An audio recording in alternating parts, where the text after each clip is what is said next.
Hello everyone, welcome है आपका इस वीडियो में। आज हम बच्चों डेफिनिट इंटीग्रेशन पढ़ेंगे। Okay, definite integration. तो इसका बेसिक कॉन्सेप्ट समझ लीजिए कि डेफिनिट इंटीग्रेशन क्या है। बस डिफाइन, एक लिमिट डिफाइन कर देनी होती है, लोअर और अपर लिमिट, तो हम उसे डेफिनिट इंटीग्रेशन कहते हैं। कि जैसे आपका integral F X D x, ठीक है, अगर ये आपको मिलता है एफ एक्स, ठीक है, और ये डिफाइंड अगर हो, defined on interval A B, इस इंटरवल में डिफाइन हो अगर, ठीक है, तो हम रिप्रेजेंट कैसे करेंगे डेफिनिट इंटीग्रेशन को। तो ए अगर हम ऐसे लिखेंगे A B F X D X, तो ये हमारा जो कहलाएगा ये डेफिनिट इंटीग्रेशन कहलाएगा। डेफिनिट इंटीग्रल, ये डेफिनिट इंटीग्रल हमारा कहलाएगा। अगर एक फंक्शन है, अच्छा जी, अब इसको हम कैलकुलेट कैसे करते हैं देखिए, तो हम इसको लिखेंगे कैसे। अब integral A B F X D X, इसको हम सॉल्व कैसे करेंगे। देखिए ये हमारा जो आंसर आया है, इसको हम जो भी आएगा, यहाँ पे हम सी का यूज़ नहीं करेंगे डेफिनिट इंटीग्रेशन में। जो सी है हमारा, हम उसका यूज़ नहीं करेंगे क्योंकि वो सी कैंसिल हो जाता है। और यहाँ पे देखिए जो भी आपने इंटीग्रल किया, इंटीग्रल जब किया तो आपका विदाउट सी एक कोई फंक्शन आएगा, तो वो फंक्शन एफ एक्स सपोज है, तो लिखिए, और लोअर लिमिट को नीचे लिख लीजिए, अपर लिमिट को ऊपर लिख लीजिए, एंड दिस इज इक्वल, फिर अपर लिमिट को x के साथ रिप्लेस करिए, तो f ऑफ b, और ये क्या हो जाएगा, एक माइनस लगाइए, और फिर लोअर लिमिट को f के साथ लिख दीजिए, f ऑफ a, यही आपका आंसर हो जाएगा। क्लियर है। वेयर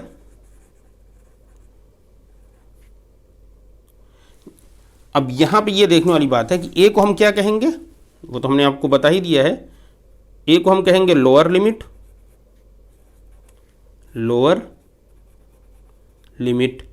या हम इसको कह सकते हैं इंटीरियर लिमिट भी कहते हैं, इंटीरियर लिमिट। ओके, उसी तरह बी को हम क्या कहेंगे, अपर लिमिट,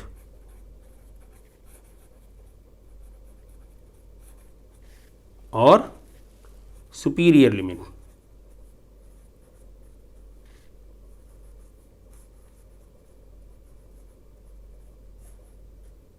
ओके, और ये जो हमारा इंटरवल ए बी है, इसको हम क्या कहेंगे, इसको हम कहेंगे इंटरवल ऑफ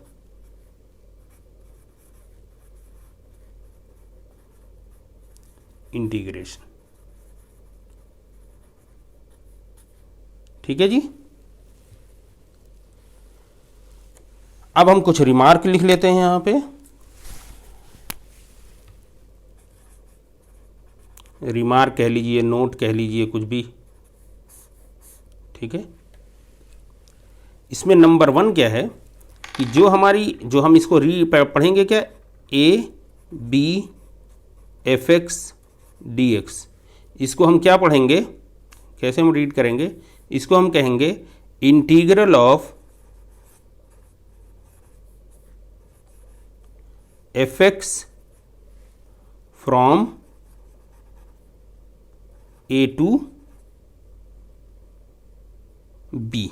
ओके, या हम कहेंगे from integral of F X over interval A B.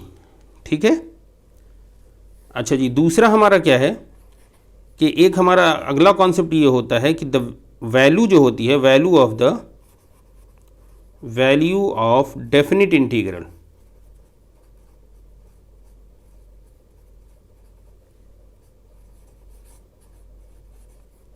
Is unique, मतलब इसका एक ही आंसर आएगा। जैसे फॉर एग्जांपल, यूनिक का मतलब एक ही इसका सॉल्यूशन आएगा कोई भी। जैसे हम आपको सिंपल एक एग्जांपल से समझाते हैं आपको, इसको इधर रख देते हैं। जैसे एक सिंपल पहले एग्जांपल समझ लीजिए। जैसे आपने कहा integral of sine x, example एक सिंपल समझिए, integral of sine x D X, इसको आप क्या कहते हैं, माइनस कॉस एक्स प्लस सी। तो देखिए यहाँ पे आप कह सकते हैं ये भी तो यूनिक है, नहीं है, क्योंकि सी की वैल्यू 1 भी हो सकती है, सी की वैल्यू 2 भी हो सकती है। लेकिन अगर सिर्फ ये आंसर आए तो आप कह सकते हैं कि यूनिक होगा। तो डेफिनेट इंटीग्रेशन में सी का यूज़ नहीं होता है, सी कैंसिल हो जाता है। कैसे, पहले उसको समझ लीजिए। जैसे आप देखिए ए टू बी और एफ एक्स डी एक्स, ठीक है, इसका आंसर जो आएगा, कोई एक फंक्शन आएगा और प्लस सी, जैसे देखिए एक फंक्शन है प्लस सी। अब इस पर आप लिमिट लगा दीजिए, जैसे हमने आपको बताया है ए बी, और एक्स की जगह पे किसको रिप्लेस करेंगे, बी को रिप्लेस करिए, तो एफ ऑफ बी प्लस सी, ये एक पार्ट हो गया, और फिर माइनस आप लगाएंगे, फिर लोअर लिमिट को एक्स के साथ रिप्लेस करेंगे, तो F of A minus C. अब इसको आप देखिए, F of B plus C minus F of A, और माइनस माइनस प्लस, सॉरी ये प्लस है ना, तो प्लस माइनस क्या हो जाएगा, माइनस माइनस सी। तो अब देखिए ये प्लस सी और माइनस सी कैंसिल हो जाएगा, तो आंसर क्या आएगा, F of B minus F of ए।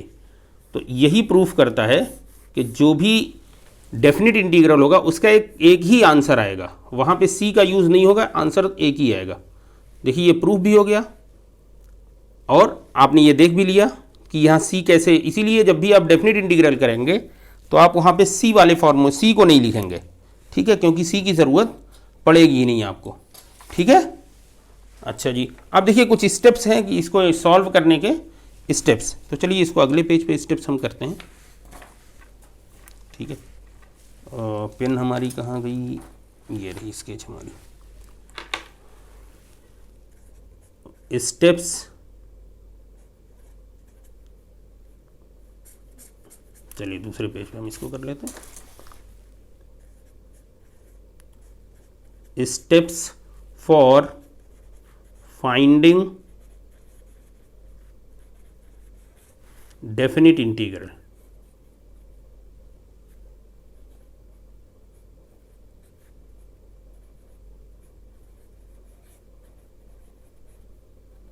ठीक है जी, देखिए जो आपने किया उसी को बस लिखना है, ठीक है। तो स्टेप्स क्या होंगे, पहले आपको करना है कि evaluate integral of F x, जो भी फंक्शन दिया है उसको विदाउट लिमिट आपको लिखना है, evaluate and right it's solution without constant of integration.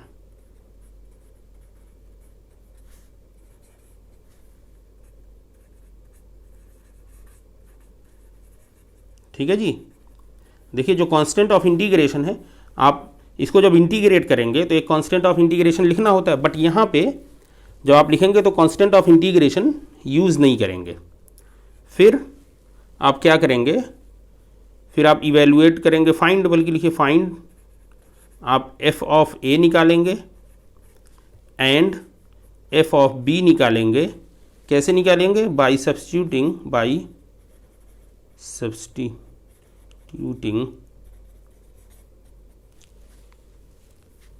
ये क्या है, lower limit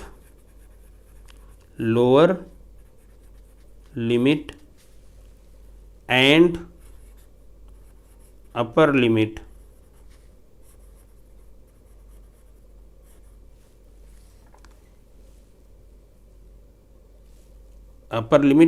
in place of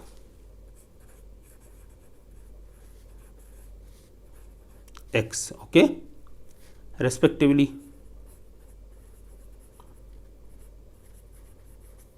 ठीक है, मतलब ए के साथ एफ ए निकालेंगे तो लोअर लिमिट यूज़ करेंगे, एफ बी निकालेंगे तो अपर लिमिट यूज़ करेंगे, ओके।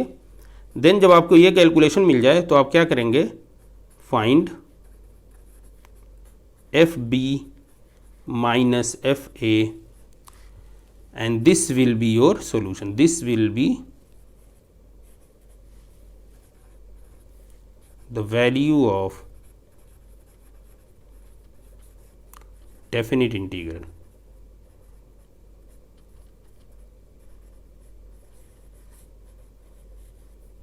ठीक है,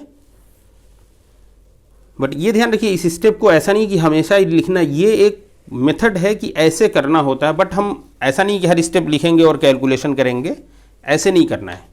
जैसे फॉर एग्जांपल एक एग्जांपल आप ले लीजिए ताकि आपको समझ में आए, स्टेप वाइज उसको लिखेंगे।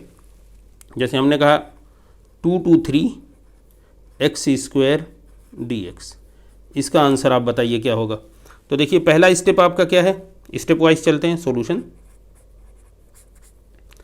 तो पहले इंटीग्रल निकालना है, तो integral of x square D x, इसका क्या होता है एक्स क्यूब डिवाइड बाई 3 और प्लस सी। तो हमें सी नहीं लिखना है ना, तो हमें इसको हटा देना है, इसको नहीं लिखना है, सिर्फ ये हमें याद रखना है। अब अगले स्टेप में क्या करेंगे, एफ ऑफ, यही हमारा एफ एक्स है, ये हमारा क्या निकल के आ गया एफ एक्स, ये हमारा क्या है एफ एक्स। ठीक है, तो अब हमें एफ ए निकालना है। एफ ए निकालने के लिए क्या होगा, एक्स की जगह पे ए पुट कर दिए, ए की वैल्यू क्या है 2, तो एफ ए मतलब हो गया 2 to the power 3 divide by 2 divide by 3, that means 8 divide by 3। उसी तरह एफ बी आप निकालेंगे, तो बी एक्स की जगह पे बी कर रख दीजिए, बी की वैल्यू क्या है 3, सो 3 पावर 3 डिवाइड बाई 3, इसको अभी हम लिखेंगे 27 डिवाइड बाई 3। अब थर्ड स्टेप क्या है, आपको करना है F B minus F A, ये कर दिए थर्ड स्टेप। तो ये हो गया 27 divide by 3 minus 8 divide by 3, this is equal to 19 divide by 3, यही आपका आंसर हो जाएगा। बट हर आंसर आपको ऐसे नहीं लिखना है, ये एक तरीका बता दिए, बाकी हम वो डायरेक्ट जब हम क्वेश्चन करेंगे तो हम डायरेक्ट करेंगे। बट ये है कि ये समझ में आ जाए कि ये स्टेप से बता क्या रहा है, स्टेप कहना क्या चाह रहा है। ठीक है जी, तो चलिए अगली वीडियो से हम क्वेश्चन सॉल्व करेंगे। तब तक अपना ख्याल रखिए, सुरक्षित रहिए और पढ़ते रहिए, खूब सारी पढ़ाई करिए, मेहनत करिए, बहुत सारी अच्छे नंबर लाइए। ठीक है, और पेन पेपर यूज़ करिए, जहाँ पे आपको ना समझ में आ रहा हो ख़ास तौर से वहाँ पे ज़रूर से। ओके जी, चलिए मिलते हैं फिर अगली वीडियो में, गुड बाय।